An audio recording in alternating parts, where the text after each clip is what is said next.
विभिन्न स्थान में 79तम स्वाधीनता दिवस पालन। सारा भारत वर्ष में पल्ली ठारू दिल्ली पर्यंत स्वाधीनता दिवस पालित होता बेले भद्रक जिले में विभिन्न स्थान में बेस आडंबर सहित पालित हो स्वाधीनता दिवस। यह स्वाधीनता दिवस में समस्त भारतवासी तिरंगा पताका तले नतमस्तक हो जातीय संगीत गान करने सहित अतीत लुह लहू ढाली संग्रामी जय गान करुवार दृश्य देखा मिलता। निज हाथ में निजे शासित होता विभिन्न स्थान में तिरंगा पताकार सौंदर्य सांग को प्यारेड प्रभात फेरी दृश्य थिला बेस आनंददायक। धामनगर सांबादिक संघर सभापति और संपादक सदस्य माने बेस आनंद उल्लास सहित पालित होइछि स्वाधीनता दिवस। कानून जाना धामनगर सांबादिक संघर संपादक आज 79तम स्वाधीनता दिवस पालन करुवा अवसर में देशवासियों की वार्ता दें। आज धामनगर सांबादिक संघर सभापति वीरेंद्र जेना तत्वावधान में संघर समस्त सदस्य मैंने उपस्थित रही आम कार्यालय रे जातीय पताका उत्तोलन करा जायतिला एवं ये जो आमर एकत्रित हवा एकता को सब बजाय रखा जातीय पताका तले शपथ नहीं देश और मातृकार सेवा करने सब तत्पर रही शपथ नहीं जातीय पताका तले।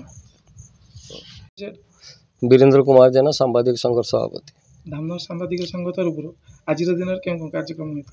आज अगस्ट 15 उपलक्षे धामनगर सांबादिक संघ तरफ समस्त संघर सभ्य माने उपस्थित थिले एवं जातीय पताका को उत्तोलन करने संगे संगे भारत वर्षर गर्व गौरव जे 1947 मसीह जिते आम भारत को स्वाधीन कलु इंग्रेज मान कबलू से आमर समस्त भारतर हिंदू मुस्लिम सिख साई सबु धर्मर लोक एकत्रित हो भारत को स्वाधीन आनीलु आ इंग्रेज को विताड़ित करूँ स्मृति को मन पकड़ापी आम स्वाधीनता दिवस पालन करुचु। ता परिप्रेक्षी मु गोटे छुटियाटे गोटे गीतटे गाउछि।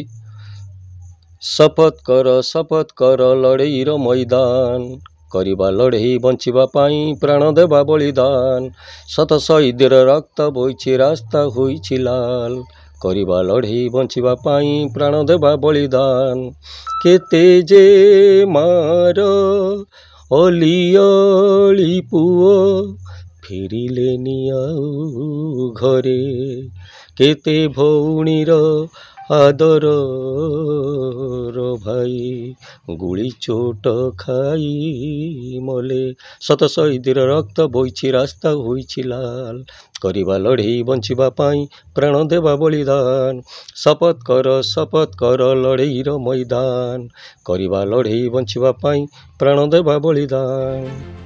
भद्रक जिला प्रतिनिधि उद्धव चरण राउत का रिपोर्ट साई सत्य न्यूज।